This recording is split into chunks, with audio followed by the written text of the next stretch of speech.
Welcome, everybody. Glad to have you all in today, or tonight actually, filming this at about 2 in the morning. But I have an exciting NBA midseason recap for you, as well as some general trade deadline predictions. Basically, just going to go over some of my surprises and disappointments from this season. And then talk about the trade deadline a little bit, who should be a buyer, who should be a seller. I got 3 teams in mind for the buying and 3 teams in mind for the selling. Some mock trades to go along with that. So yeah, that's basically it. Let's get right into it. As usual, subscribe, follow the links in the description, Instagram, TikTok, getting a lot more active on there. Gonna get some more content for you. So subscribe, noties on, follow. Let's get right to this. We're a little over halfway in the season. We're sitting here in January, trade deadline coming up in a few short weeks. And there's a lot of action that's going to go down. The trade deadline is always super fun. I think this year might be a little slower than most, to be honest. There's not a lot of stars on the move, really, but there is important role players that could have an important effect on how the rest of the season rolls out. Because there's a lot of teams that view themselves as contenders, or at least borderline contenders, that have the chance to make a move here and really make a name for themselves. So let's just get right into this. My first buyer, I think this one is obvious. We hear this one a lot. The Lakers. Obviously, you have LeBron James playing at a historic clip right now, considering his age. You still do have Anthony Davis on the roster, and when the two of them are there, it's championship expectations. They just pulled off the trade for Rui Hachimura. They sent Kendrick Nunn and 3 second-round picks there. I didn't think it was a bad deal. I maybe would have done 2 second-round picks for him, but he's a good player. I like him. A lot of value to the team. He definitely brings them a shooting aspect that they didn't previously have. So, that's good for them. And not as much on the defense as you would like, but at this point, you have him and defense. I think they've just kind of given up on it almost. It feels like they're not horrible on the defensive end, but not quite where you would like them to be at, which is okay. But shooting and size, I think, are their biggest weaknesses right now. They're shooting 33.7% as a team this year. That is the worst in the league, at the bottom. In a league that's driven so heavily by three-point shooting, you cannot be shooting 33.7%. They have 2 of the 4 worst three-point shooters in the league currently, with LeBron, who's at 30.7%, and Russell Westbrook, who's still at about 29%, everything taken into account. They're just battling for who is the worst three-point shooter percentage-wise in the league. The package that's there now that you've traded Kendrick Nunn, I think you might be able to do something with that Patrick Beverley contract, about 1 year, $14-15 million. So I think that's an interesting piece. But my mock-up that I have is Russ and a first-round pick. I think that's the best package that you can do for someone.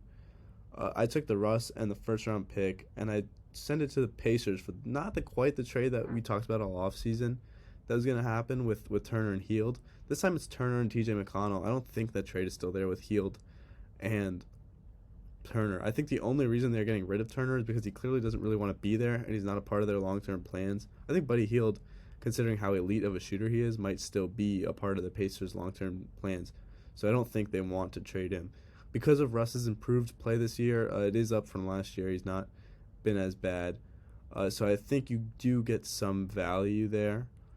So I think you only have to give up 1 first-round pick instead of both. So if you do Russ, 1 first-round pick, Turner, TJ McConnell, another point guard, you can maybe even flip him or cut him or something. I don't know. But without Nunn, maybe he's just another guy. He does play good defense. So, you got TJ McConnell, good defensive point guard. With Turner, good defensive center. Let's Anthony Davis play his natural position at the power forward, and then you can bring Thomas Bryant in off the bench, who's actually been really good recently. But I just don't think Thomas Bryant, Wenyen Gabriel, and Anthony Davis can be your rotation of bigs. I think you need one more certified stretch 3-and-D big. Turner, one of the best rim protectors in the league, and can shoot the 3-ball.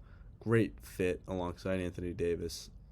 I like their pairing. So Russ and a first-round pick for Turner and TJ McConnell. It does work out cap-wise. I think Bojan Bogdanovic is another interesting piece that we talked about for a while from the Pistons, who should be sellers in my opinion, but we'll get to that.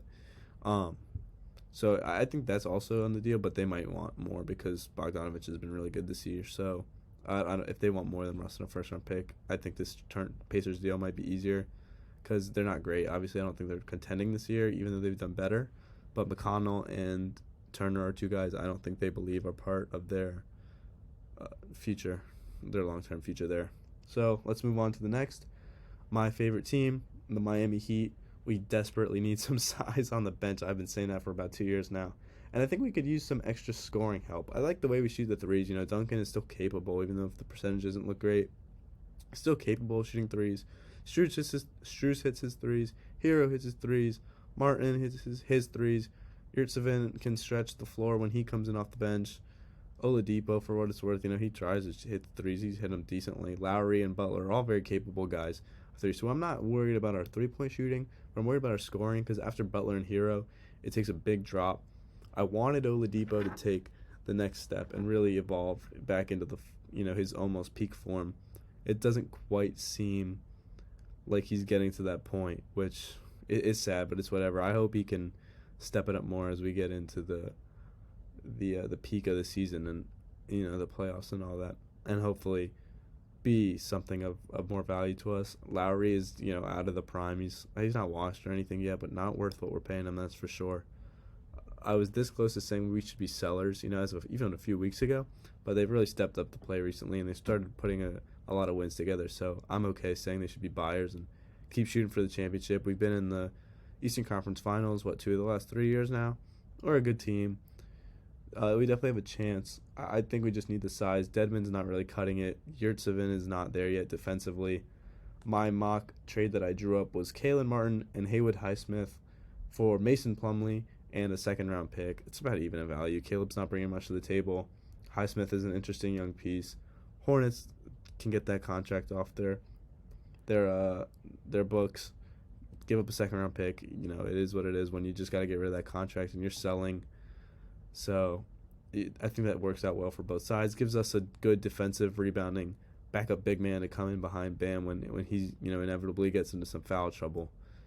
So it doesn't quite solve the scoring problem, but I think it's just an immediate fix to the bigger issue. Knowing Pat, I don't know what scoring we're going to get without having to give up a core piece.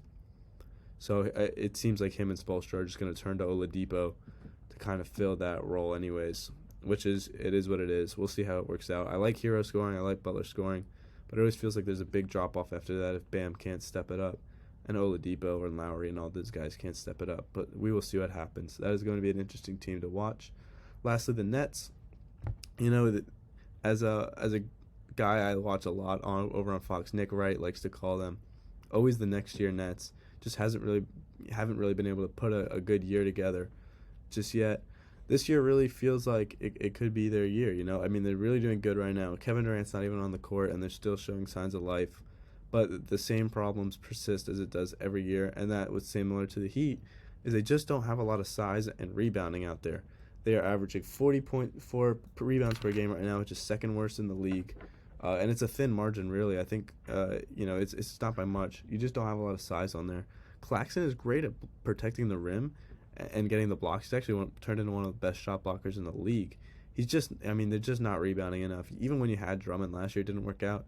But that was with Steve Nash. I think Jacque Vaughn has really turned the defensive problem that was there last year around. And they even look better on offense. But now let's plug in that rebounding hole with Vaughn as the head coach. And I think we could be able to get somewhere. So for this one, the mock trade I drew up was Joe Harris and a future first-round pick for Jakob Poeltl from the Spurs. That may actually seem a little lopsided when you just compare name value and all that, but Poeltl's been a great defensive force, and he's been really good on the boards. And the Spurs value him. I remember seeing a report earlier in the year that they would potentially want multiple first-round picks. So I don't know about all that. But Joe Harris, you get his hefty contract off your books. Poeltl's is decent too, but it's only a little over half of what Harris is making, frankly. But he's just a little washed after injuries. Harris has been battling. Hasn't quite been where he was a few years ago when they signed him to that lucrative or somewhat lucrative extension. And if you really think that this is your year for a championship and you're contending, it's time to just move off the first-round picks that you have. Send that future first to the Spurs, a rebuilding, selling team. Get Jakob Poeltl, plug that last hole with Jacque Vaughn, and see what he can really do. You give him the rebounding, the size, the defense, and the scoring with KD, Kyrie, and whatever Ben Simmons turns into. And you've got a real team there. So it's interesting. They definitely should be buying. I really like where they're at. I'm not really necessarily a Nets fan, but this is the best chance that you have. I mean, the East is open. You have an edge on the Sixers. You think you can take them. You struggled with the Bucks and the Celtics obviously swept you last year, but that's the thick of it right there. That's the four teams I think that are going to be in this when we get to the semifinals. I think it's going to be Bucks, Nets, Sixers, and Celtics. And I'm also obviously talking about this more on the pod and on these mini episodes as we go. But just for now, that's how I feel. As I feel it's going to be those four teams. So any chance that you have to plug any weaknesses and make a run for this title, because the West doesn't have any world beaters either. So if you make it out of the East, you should be able to handle your business against whoever comes out of the West. So if this is your year, move those future first-round picks, plug in your holes, and make a run at it. With that being said, that rounds up the buyers segment of this little mini episode I got coming for you guys. Let's move into the sellers, because this is interesting, because really all three of these teams that I have listed as sellers are in the East, because I think the West, like, the people at the bottom aren't really selling anything. It's just teams full of young players, other than the Spurs, obviously. It's just it's teams full of young players that they are waiting on them to develop, and until then, if we lose, we lose. But we don't really have any pieces we're looking to actively move off on. For the first seller, I've got the Pistons. This is really a simple analysis. I mean, you suck. You're the worst record? Yeah, the worst record in the East. 12, 13 wins. You're bad. Cade's out for the year. Tank, try and get Wembanyama. Put yourself in the best position for that. You've got interesting pieces like Olynyk, Bogdanovic that you can move. Just clear everybody out. Clear everyone out and let Ivy cook, let these other young guys cook for the rest of this year. Stat pad, whatever. Get all the development they can. And then just take it from there. Because you're not getting anything out of this season. You're not making a run at the play, and you don't want to. Clear out your good players. Make a run for Wemby. Probably not Scoot. Like, if they get two, I don't think they'll go Scoot. I think they'll look for a wing, a 3 or a 4. Maybe a Amen or Asar Thompson, or possibly a Gigi Jackson. Oh, who's actually playing really great. I think he's playing his way into a conversation that if the Pistons are the 1 or 2 pick, or not the 1 pick because that'd be Wemby, but if the Pistons don't get Wemby, do they take Gigi Jackson after the way he's been playing recently? Really interesting piece there. So that's something we're gonna have to keep updated on. But yeah, that's my seller right there. Pistons, Hornets, kind of the same thing as the Pistons. You need a real stud big man to go with LaMelo.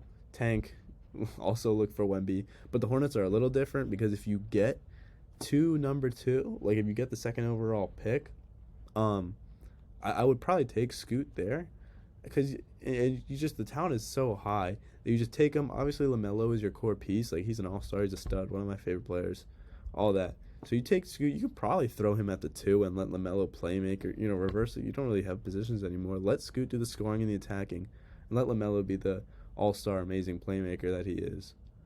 And, I really like the way that combo looks. Not only that, but you're also in cap hell, kind of. You have Hayward on that massive deal, which you signed for no reason. God knows why you ended up doing that. So you have Hayward, you have Rozier, both on fairly big contracts. They say you move the 2 of them, trying to figure something out with somebody who, some buyer that'll take them. You could probably get 1 or 2 first-round picks out of that, especially for Rozier. That's a really good scoring combo guard right there. So, you get 1 or 2 picks out of that. See what happens. You just gotta sell. Tank for Wemby. Try and pair him with LaMelo, or you get Scoot. Even one of the Thompson twins. Really, anything. Just you gotta put some more. You gotta put some more talent around the guy. Michael Jordan has not been a great owner. You don't have your coach in place. Your defense is horrible. Your culture is horrible. Everything about the Hornets is horrible right now. Sell it. Just burn it all down. Other than LaMelo, and rebuild. And lastly, the Raptors. It's just to the point where you're stuck in purgatory. You're at best a play-in team. God forbid you win the play-in and you get in the first round. It's just a first-round exit anyways. You're not getting out. You've got a lot of interesting pieces on your team, but I think it's time to just move forward with, for now I'm going to say Pascal and Scotty because I don't think they're going to move Pascal. But you've got OG Anunoby and you've got Fred VanVleet, and that's, the 2 kind of opposite players. One's the aging guard who's very capable of scoring still, playing defense, all that. And the other is the somewhat, he's getting there. He's getting to the point where we call him an elite stud wing who can defend, shoot, all that good stuff. You can get a lot of value for OG Anunoby. You can probably get 2 I mean, maybe even 3, frankly, if it's the right team. First-round picks for him. Could probably get at least maybe 1 first-round pick for Van Vliet, or at least quality players, something along those lines for Van Vliet. Move those 2, see what you can do. Not necessarily a tank for Wemby situation, but like you're in purgatory. You just gotta sell a lot to get out. Just go down, rebuild for a few years. It's fine. The fans aren't gonna to leave. You got them that championship with Kawhi. Now just rebuild your team for the future and get out of the purgatory. And with that really does it for my trade segment of this little mini show. I'm gonna finish it off with some surprises and disappointments. This shouldn't really take too long. More of the surprises are better than the disappointments. Surprises are 2 from the West, 1 from the East. Disappointments, also 2 from the West, 1 from the East. Actually, same thing. So for my first surprise, I've got the Sacramento Kings. All right, and they're 27. This has been it. This is the turnaround season that everyone was waiting on. You've got the beam. You love lighting the beam after every win. This is it. This is the year that the fans are waiting on, where we finally take that next step and we make the playoffs and we end this godforsaken drought.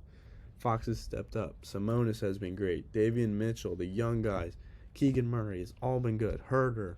We have all these pieces just playing in a great system with a great new coach. Everyone's enjoying it. You're doing your thing. I mean, it's been great for them this year. They are really a surprise. They have a great offense. Your 3rd seed in the West. Hopefully you can keep it there. A really bright future. I love the Kings going forward. Next to the Jazz. Not necessarily the same, like, super bright. I mean, it is definitely a bright future, but not necessarily where the Kings are at. You're still 25 and 26. But the reason I say that it's a surprise is because this is so much better than what we were expecting to get out of them coming in. We were really expecting them to be, tank for Wemby, tank for Scoot, all of this. One of the worst teams. And they might end up with him because they've got all these picks from Gobert and Mitchell and Royce O'Neal and all this other stuff. But 25 and 26, considering where you're supposed to be at, is impressive. You've got a really good-looking young core with Lauri Markkanen. He has just completely come out this year, and he's amazing. So you got to like where you're at if you're a Jazz fan compared to where you should have been. And similar to that situation, really, is my last pick, the Pacers. You're 24 and 26. A lot of people had you way worse. It's not like you made any huge offseason moves. It's just that we look at the roster and it wasn't really that good. But now we're here, a little over midway, and you're 24 and 26, basically the same as the Jazz. You're only 1 game out of where they are. You're in the play-in right now, which is impressive considering again where we thought you would be. But you've got some great young pieces. Benedict Mathurin, gotta love the guy, man. If it wasn't for Paolo being so good this year, Benedict might be my rookie of the year. But he's playing good. Nembhard is giving you quality minutes as a rookie also. You've got Turner doing his thing. Hield is still an elite shooter, playing good defense. They've bought into the coach, Rick Carlisle. They bought in. Everything is kind of lining up right now. And obviously you're not quite there. And I don't think you're going to go out this season and be a buyer or anything. You're not going to do anything crazy at the deadline. But you're not in cap hell. I mean, you've got a bright future, and you've been a surprise this season, and it has been pleasant to see. Very well could compete for a play-in spot and try and sneak in the back door of that playoffs. And, who knows? Maybe you give someone a fight, 5-6 games. But, yeah, that's it for the surprises. I like all 3 teams. It's all been fun to watch. Now we move into the sadder, more negative part, and that is the disappointments. I start off with the Suns, and man, this has just been a fall from grace. Not a very likable team to start off with. A lot of havoc going on up front in the front office, and they talk a lot of trash for a team that hasn't really done anything. But 25 and 24, you're barely 500, and I'm calling it now. The window's closed. Chris Paul is too old. I don't want to say he's washed or anything, but he's not doing it. You got Booker and Bridges. They're fine. Aiden doesn't want to be there. He's not playing like he wants to be there. He's not doing anything special. You just got to get him out and, dare I say, burn it down. I mean, really, just start over and see where you go from there. Get some picks for Aiden and just retool the roster. You have Jay Crowder sitting who you want to trade. See what you can get for him. I mean, what is your bench? Your bench has much of nothing right now. It's just there, and this is not a good team. It's a first-round exit if you even make it in. You're going to be in the play-in, and I think you might be one of those teams that get kicked out by a team like the Jazz or the Clippers or the Warriors, who are also sitting in the play-in. Speaking of the Warriors, that's my next pick. I get it. This one's a little more injury-related, but there's more to it. There's more to it than just Steph's injury. You're at 500 on the dot. Your bench has regressed. Your young players are not giving you what you thought. Coming into the season, we thought Kuminga, we thought Moses Moody, we thought James Wiseman would all take these steps up and be there to help Steph and, aid Clay and Dre through the transition. And it just hasn't happened. None of them have really taken the step you'd want. The defense isn't there. No one's flashing. Wiseman has been so bad they put him in the G League and he was the second overall pick. And I don't necessarily think it's because Wiseman is, as a player, is bad. It's just I don't think he fits in the system. So you got to figure out what to do with him. The other two haven't done much of anything. DiVincenzo has been fine off the bench, but that's about all you got. And with Steph being out, you're just put in a really bad position. You're the worst road team in the league. It's just horrible. I basically bet against them every time I see them on the road, even if they're favored. It doesn't matter who they're playing. They can't win on the road. And, that's just not going to work when you're a road team in the playoffs because you're sneaking through the play-in. So, of course, they're dangerous, especially with Steph back. But it's been disappointing so far. We'll see if they can turn it around. They're definitely a type of team that with Steve Kerr, with this core, with everything they've been through, that has the ability to turn it around. But as of right now, until they do, I have to consider them one of the most disappointing teams this year. Lastly, like I was kind of talking about before when I was going through the sellers, the Raptors, you're 22-27. You weren't supposed to be anything crazy this year, but damn, we expected you to be all right. We expected you to be good in the playoffs and not in the play-in. Actually, I don't even think they're in the play-in right now. That's how bad it is. But, we expected a little more than we're getting, and it kind of sucks. Because you got pieces. You got Siakam, Anunoby, Scotty Barnes, Fred VanVleet, Gary Trent Jr., all these guys. They're just tossed in and out of the lineup, and it just hasn't been clicking. Nick Nurse is obviously a great coach. You have everything there.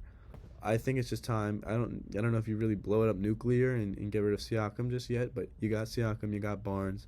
Retool it around them a little bit because a lot of bad contracts are there too. Retool that a bit.